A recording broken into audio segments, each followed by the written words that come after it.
Hello and welcome back to Hardworking Man. We're back out at the outdoor wood burner and we've got an issue. I hope it's what we call a broken dixell. What's a dixell? It's this, the little brain or computer of this Woodmaster LT90. So what my issue is one, well, I've got a couple issues that I'm going to address today. One is this door seal. I replaced it on our last boiler or wood burner video, and I put a 1-inch rope seal in there, and it's worse than that old nasty seal was. So I bought a 1 1/4-inch seal, and I'm going to try a different method that was shared to me by a subscriber in the comment section from that last video. Because as you can see, this is even worse. It's leaking like crazy, getting smoke and soot everywhere. So we're going to address that. I'm also going to pull the rear door off, and we're going to redo that seal, and I'm going to show you guys what the dixell is and what my problem is with it. So this is the dixell, they call it. It's basically the control center, or the brain of this thing. And it's set at 170, so when it drops 10 degrees, when this gets to 162 degrees, it should turn the blower fans on to get the fire going to bring the temperature back up to 100.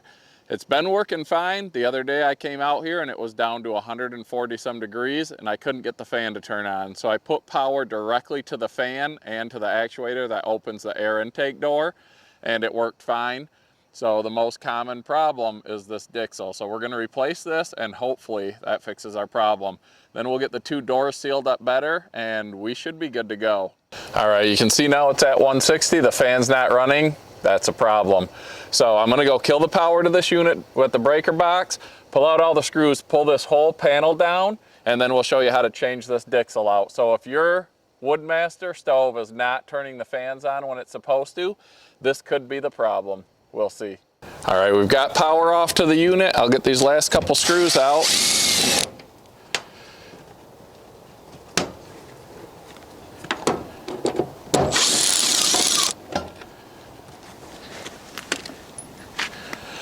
Now when you pull this down, here's the dixell.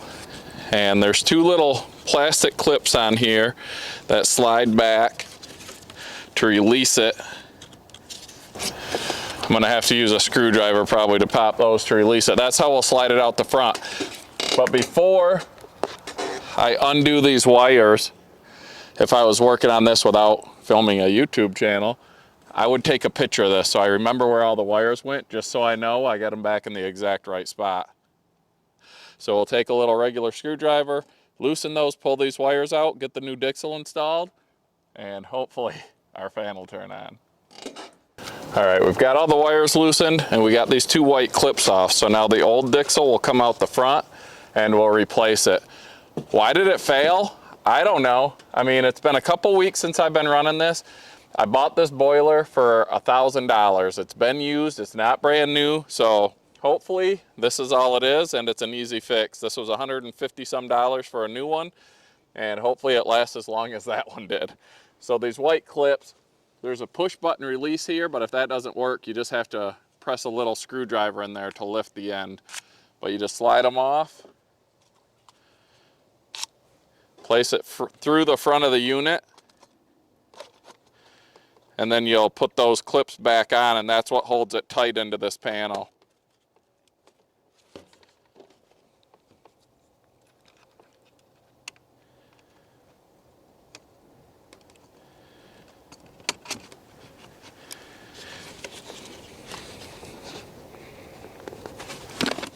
So as easy as this is to replace, I'm gonna guess that maybe this is something that happens sometimes.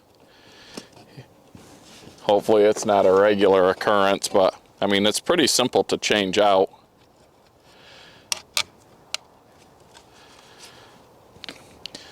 Now we'll get the wires back in the same spots they were in and get the power back to this thing, and hopefully that fan kicks on. All right, I've got all of those wires tightened back in. They should be good. Let's get the panel snugged up and see if this thing works.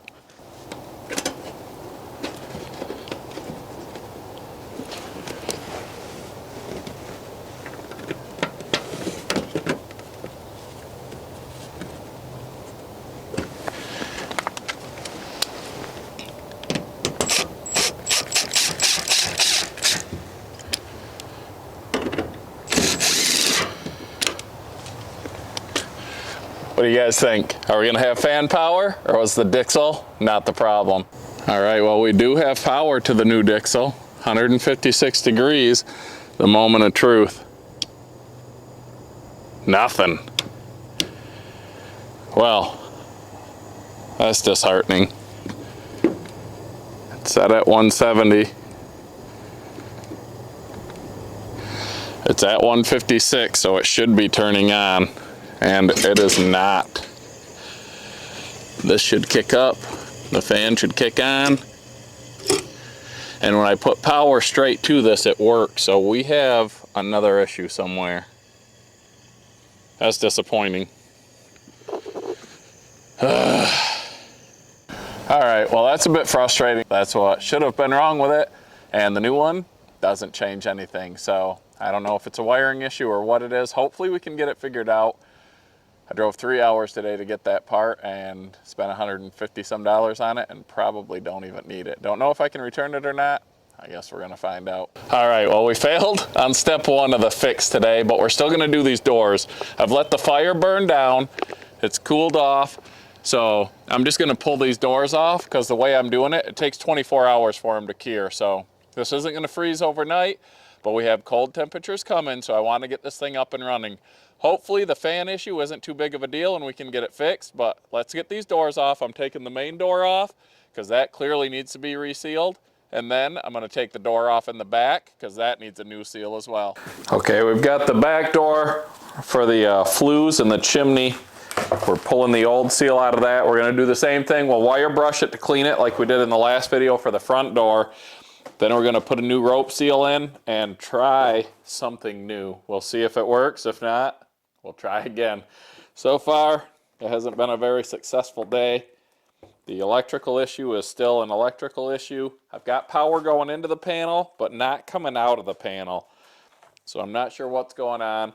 I've got a buddy coming over tomorrow to see if he can figure it out, and if he can't, the guy from the outdoor boiler place is going to come try to figure it out. But hopefully we'll get... And hopefully these door gaskets work.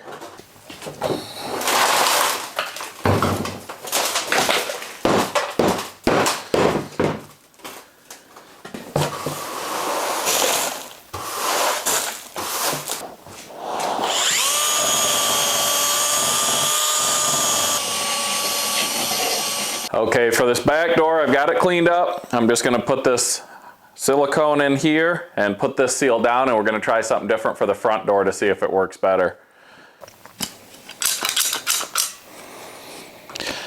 You can see I've got the caulk tubes now instead of that little container I had in the last one. That wasn't nearly enough for this job. Maybe for like a fireplace door or something, but for this, I really want this to be seated in here good, so I've got a lot more silicone this time.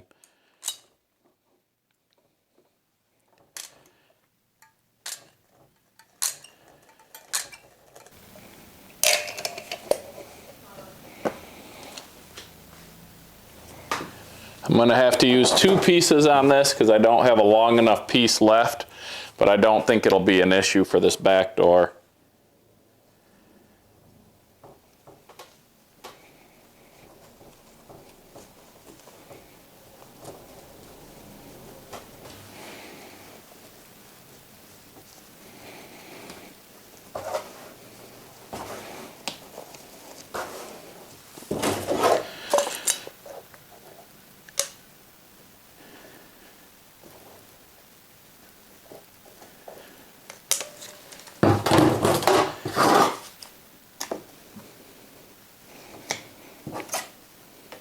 Here we go, take 2 on the front door. I replaced the seal, and the seal I put in was the size I thought I needed, and it was definitely too small because this thing leaked like crazy after I changed it.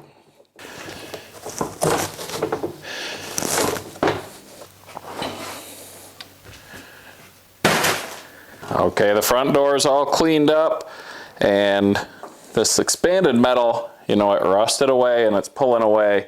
So I'm going to try to get some extra in there, and hopefully this works this time.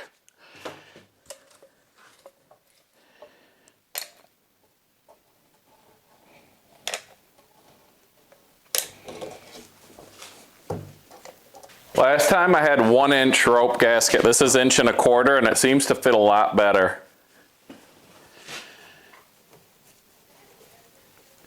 So hopefully, when we're done with this, it's gonna seal, finally. Because it was real bad after I replaced it.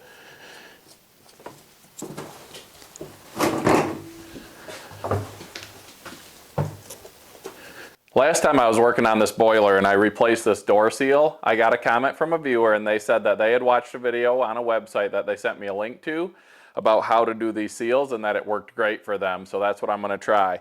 And what you do is after the rope is installed, you put the silicone, the adhesive on top of it and smear it smooth and then let it dry. So hopefully it gives me a better seal. So that's what we're going to try this time. So we've got 1.25 inch rope and we're going to seal the top of it.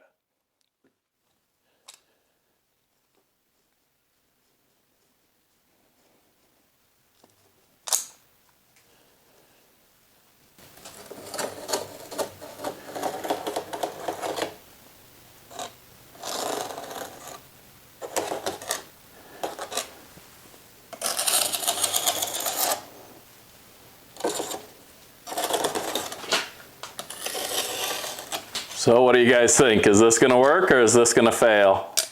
We'll find out when we get the fire going again. I've got the fan rigged up so I can turn it on manually. So that's what I'm gonna have to do for now until I get that wiring issue figured out.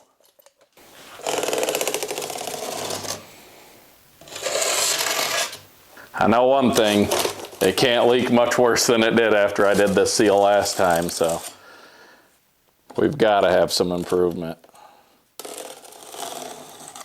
There we go, all sealed up. New gasket, silicone on the outside of it. Bring it in the house, let it dry, and see what happens. All right, clearly it's the next day. I've got the door on. It's not perfect, but it's definitely better.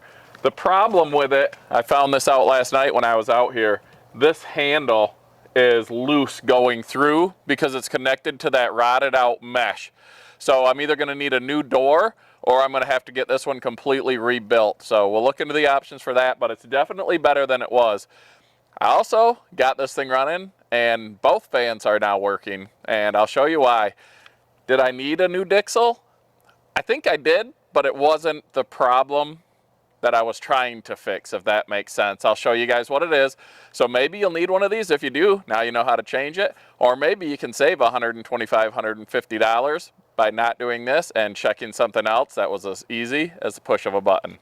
So as you can see, we're at temperature now, thank goodness, because it's supposed to be down into the teens and single digits here for the next couple weeks in Michigan. We got a little bit of snow overnight. It's still a bit of a mess, as you can see. I had a buddy come over today and we were troubleshooting this thing. So here's what it was. So this LT90 has two controllers in it, the dixell, and then there's another controller here that's temperature sensing, and then turns on the fan. So how this was explained to me is that the fan that's up on the stack is run by one of these two, and then the fan for the air intake is run by the other.